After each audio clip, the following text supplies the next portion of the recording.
What's up, everyone? I hope you're doing well. This is going to be a Talk to Me spoiler discussion. So if you haven't seen Talk to Me, go see the movie. It's awesome. But if you have, let's talk all spoilers with this one. All right, to get started, I want to talk about the opening scene because I think an opening scene in a horror movie is actually very important because you really got to set the stage in here. You got to set the stage for what your movie's going to be like and how scary, violent, and graphic it's going to be. And I feel like this one did a really good job because I was shocked by the end of the opening scene. Like, I was like, oh my goodness, what have I gotten myself into? Because that was my first watch reaction. I've seen it twice so far. And I'm kind of a wuss with horror movies. Somewhat, I've gotten a little bit better with them because I want to start expanding my range into more movies, and horror is one of those genres that I need to expand my range to. But if things get too graphic, then I just kind of just have to look away because sometimes I think filmmakers take it to a degree where it doesn't have to go. Like Midsommar, I think that was a little too graphic, and I did watch Hereditary first before Midsommar. But I feel like Ari Aster did go a little far on those movies. But I enjoy Hereditary a lot more than Midsommar. And I feel like this one, Talk to Me, kind of feels like Hereditary at certain points because of what happens to certain characters and kind of like the demon possession and dark spirits. And that kind of takes place in the opening scene. One character is possessed by an evil spirit. They got to break him out of the room. But then this one character tries to kill another character. But he ends up at the end of the scene stabbing himself in the face, in the eye, and killing himself in the process. And that kind of sets the stage, cuts to black, title sequence, Talk to Me appears. I feel like this scene was awesome. I really enjoyed it. I really enjoyed the setting of it, the lights, the party-esque of it. And I actually heard an interesting interview from the directors that our main cast is actually all in this scene and they're all dressed up for the party. So if I go see this again, I will look for that. I will look for our main cast here. But that kind of brings us to our next topic. The main directors, Rocka Rocka, their YouTube channel, Danny Filippo and Michael Filippo, they're the two directors on the film. They're responsible for the Rocka Rocka YouTube channel. I watch them a decent bit. You guys should go check out their YouTube channel. They make some awesome, funny videos. They even made a little documentary video about their film Talk to Me and how it became Talk to Me and how A24 acquired it. It's an awesome video to go check out. And I'm actually very inspired from them. This is their first feature-length film, and I think it's excellent. Like, having this as your first film is a really high achievement, I think. And I think all the work on it feels very inspired from a lot of different films like Hereditary, but there's a lot of originality to it. Like, some of the camera work was awesome in this.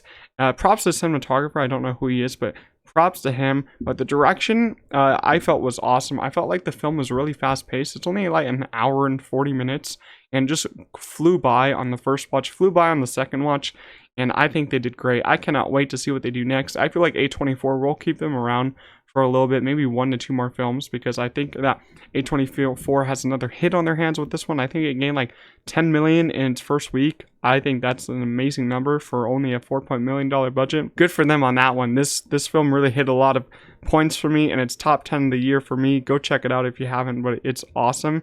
But then we get to our main story with our main cast. I want to quickly talk about the Chandelier Sing from Sia. Sia sings Chandelier, and they basically listen to it in the car, and it's got it's like an awesome scene to get you ready for the horror that you're about to experience.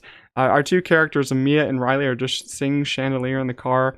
That brought back a lot of memories from me because that's a big song I listened to as a kid. I think that's an awesome song to just sing out loud in the car. So I really enjoyed that scene, and the whole soundtrack of this movie is pretty great. They have a lot of Australians on the soundtrack, including the Kid Laroi. When I first heard the movie, I was like, is that Kid Laroi? And I look at the soundtrack after, I'm like, that is Kid Laroi. I'm a big Kid Laroi fan, a little bit. So I like the soundtrack a lot. I love the songs that you use, especially one song during one sequence that we'll get to later in the video. But our main characters here are Mia, Jade, and Riley. Sophia Wilde plays Mia, and then Joe Bird plays Riley, and Alexander Jensen plays Jade. It's basically an Australian film, so these are all Australian actors. I've never seen any of these actors in a film so far in my lifetime, so I'm pretty sure it's maybe their third, second, first films, each of theirs.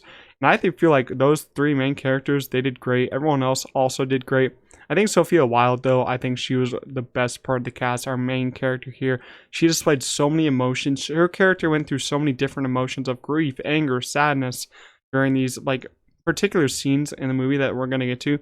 But also Joe Bird. Joe Bird was also pretty amazing in his in his big scenes, he had like 3 major scenes in this movie, and I was not prepared to see what this like teenager was going to go through. I'm not sure of his age in real life, but his character was in like 14, 15, and he went through some let's say some big stuff during this movie. But I think all the characters are awesome. Mia, Jade, and Riley, the main characters in the story, I feel like they had a lot going for them, and they all had their individual arcs of what's going on, with Mia and Riley having the biggest arcs in the whole story. And I want to get to our basically first possession scene at one of the parties, which is Mia having her first possession. She goes up for it, and then you have Daniel at the party, who was Jade's boyfriend, but he was also Mia's ex-boyfriend at the time. So there's like a whole dynamic going on between the three of them, Mia, Jade, and Daniel. So Mia kind of wants to go up there and kind of impress him a little bit. So she goes up there, gets possessed. Our first look at the whole talk to me hand possession scene. I was very intrigued by this when I first saw it, and then it happens, and she says, "Talk to me," and her head moves back. The camera goes back with her. Oh, what an awesome camera shot. It's so simple, but I think it adds a lot of flair, because a lot of movies these days, you just get those simple camera shots. No one goes for the effectiveness of an awesome little camera tilt or camera pan, and I feel like it works so well, especially with a horror film, because the demon just went inside of her, and the camera just followed with it. I thought that was awesome. And so you have those little scenes of the possession of Mia and how she's literally talking, and then she kind of turns to Riley and says, they like you, or something like that. It's been a while since I saw it for the second time, but those little details are just so awesome. And the eyes, there must be contact lenses that they're putting in the actors' eyes. The big black contact lenses, I thought those were actually really scary, and I was not prepared to see them in those contacts. But I thought that first possession scene was simply cool. And after that first possession scene, everyone goes back to school, and they have the school uniforms. And Daniel wants to do the possession. He's really into it. So they ask, and Daniel starts this. They basically get back to Jade's house, and Daniel starts to do the possession. And it doesn't look like it's going well for him. He starts really choking a lot. He can't get it up. And basically everyone thinks that he's like dying. Like his face is like really not looking well during that whole scene. But he basically comes back up, and he's possessed. Like everyone else, they let the spirit into them. They say, "Talk to me. I let you in." And he's possessed finally, and he starts doing some weird stuff in this possession. It's a very sexual possession sequence. Like, he starts talking to Jade. He's like, "Oh, he doesn't like you." The spirit's saying like, "Daniel doesn't like you." And then he turns to Mia. He's like, "He likes you a lot more." Let's just say those are the less sexual terms that they used. And then what happens after that? Daniel starts doing some crazy stuff on the floor. The dog starts kissing his mouth and everything. He's still possessed. They finally get the hand off of him, but it's kind of like a struggle. So it kind of like leads into our later scenes. And then he gets super mad. He's like, "Don't record that. Delete that. Delete that." I would kind of be mad too, but I think that's what teenagers would do in this movie. Some people are getting mad. It's kind of unrealistic, but I feel like a lot of teenagers would perform this talk to me ritual, I guess you could call it, because a lot of teenagers do some stupid stuff on TikTok, like the Tide Pod challenge. Like, come on, this is not unrealistic. This is so realistic. Every teenager would do this. Like, come on, you're telling me no one would do this? I feel like 80% of teenagers would do this challenge. And then after that, we have this whole big montage of like all the I guess 18-year-olds doing the possession, the talk to me ritual. And I feel like this is one of my favorite scenes of the movie. Like the whole montage and the song around it, I feel like it was just awesome. And it had such like a fun environmental feel to it. And it kind of also set us up for what is about to happen next, which we're going to get to right now. It's Riley's possession scene. Jade is his older sister. She did not want him to do this possession sequence, and Mia, she kind of led him on to it. And Riley actually does it when Jade's not in the room, and he starts getting like kind of possessed, kind of like in a weird, different way in this whole feeling. And you see, he took a spirit took possession of him, and it was kind of like Mia's mom taking possession of him, because Mia's mom did die. She kind of like suicided in the bathroom from taking too many pills. And Mia's mom took possession of Riley. It could have been like a fake out though, kind of not been her mom. But she starts talking to him, and she leaves him in the possession for way too long. They try not to keep him in there for over 90 seconds, and Mia is kept in there for over 90 seconds. And Riley is kept in there for like over 2 minutes or so. I forgot what it was, over a minute or 2 minutes. And it did not end well for him. So Riley's possession gets the most graphic, with his demon like taking over, starts laughing, and basically what happens is he starts slamming his head on the table as hard as he can, and his head just gets so disfigured and his brain is broken, his head is cracked. He keeps slamming on the desk, and after that he starts pulling one of his eyeballs out. So that was nice to see, wasn't it?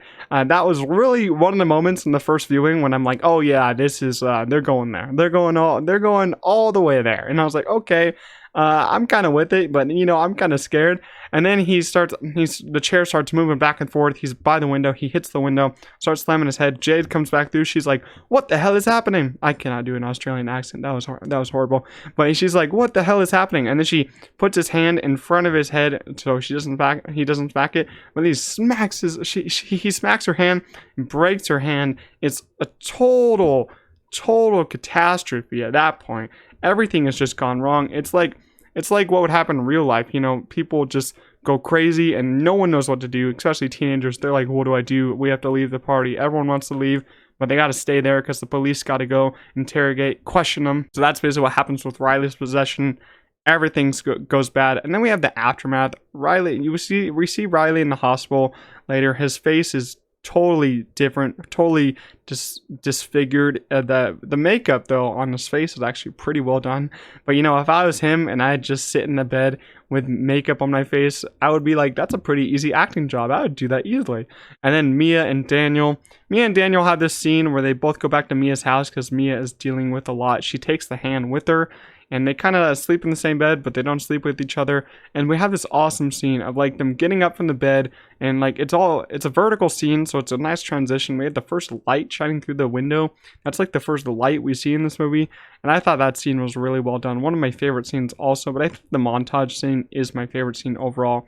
Then Mia and Jade are kind of falling out because Mia kind of let Riley go in the possession for way too long because she was trying to talk to her mom, or who she thought her mom was in that scene. So everyone's kind of having a fallout at this point, and I thought the aftermath was done very well. It's so somber, so emotional, especially since the audience is feeling it too because of Riley's face. Audience gets some real close-ups on his face, and we don't want to, but we have to really feel what every other character is feeling. And I kind of felt the same way with everyone else. Like, I was like, holy crap, that's an emotional weight, and that's a strong scene to go for in your first movie. And I thought it was excellently done. I loved it so much.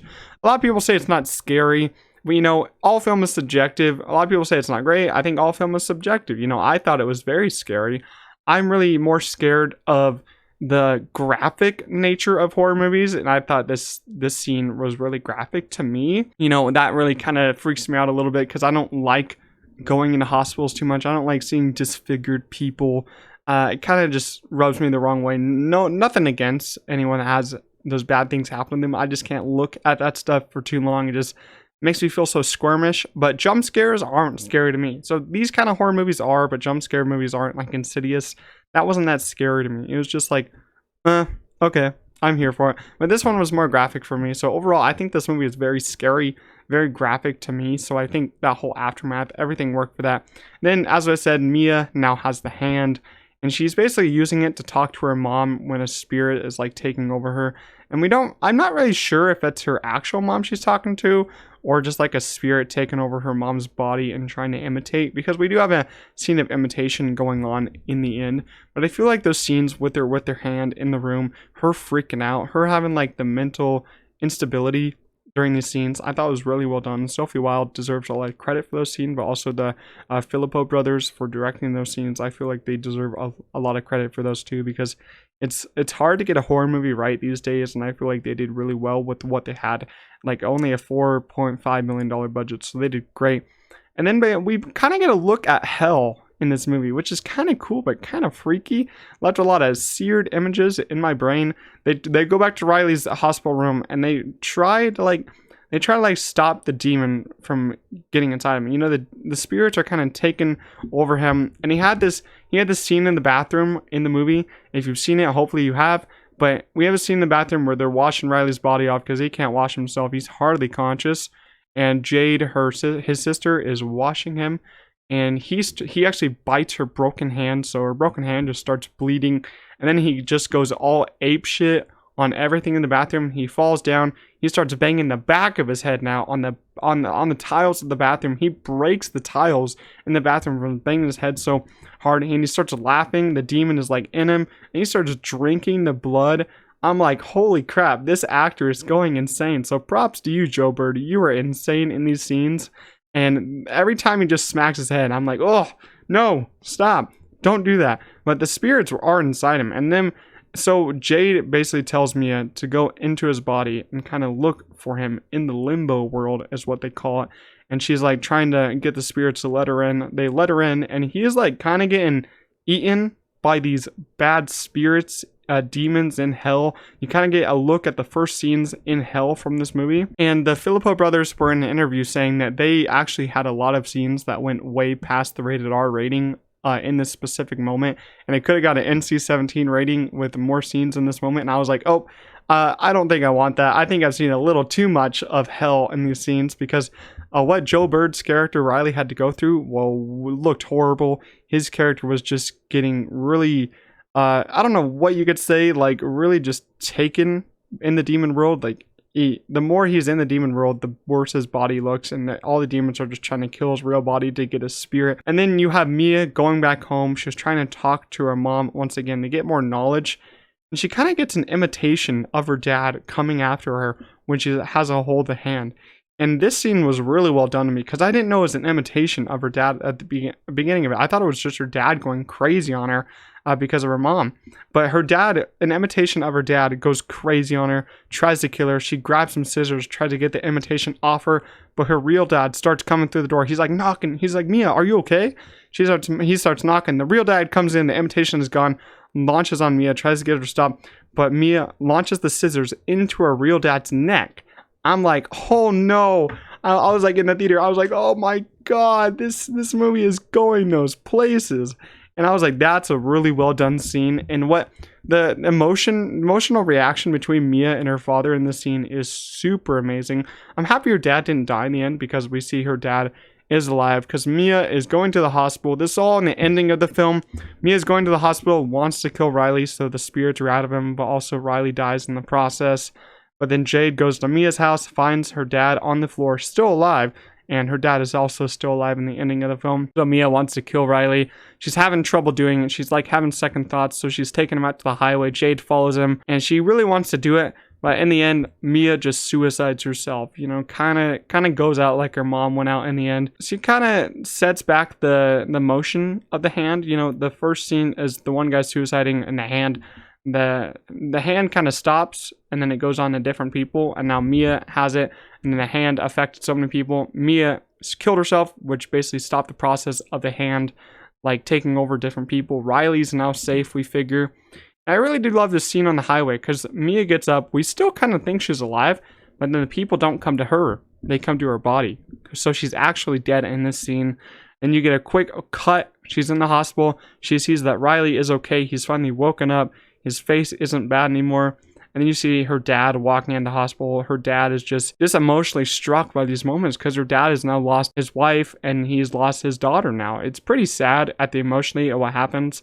But now she's in kind of like the limbo world, not hell specifically, because she's dead. And the ending scene is one of my favorites the whole year. Like when she goes in the dark and then she follows the light, and then you have the scene of the other guys, new guys, playing the game of Talk to Me, and she grabs a hold of it and they say, I let you in.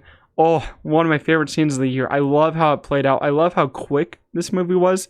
Such an easy movie to turn. Actually, not easy, because it's scary and graphic.